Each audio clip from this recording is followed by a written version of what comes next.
அரசர் அபிமான பங்கமாய் வந்து நின் பள்ளிக்கட்டீர் கீழே சங்கம்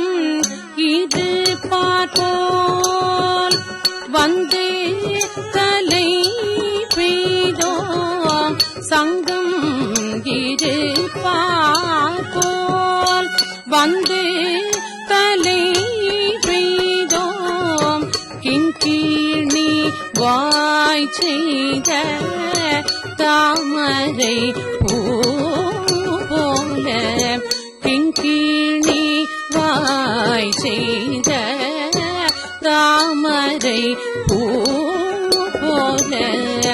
செங்கண் சீரு சிரித்தே எம்மேல் விழியாவோ செங்கண் சீரு சிரித்தே எம்மேல் விழியாவோ திங்களும் ஆதித்யனும்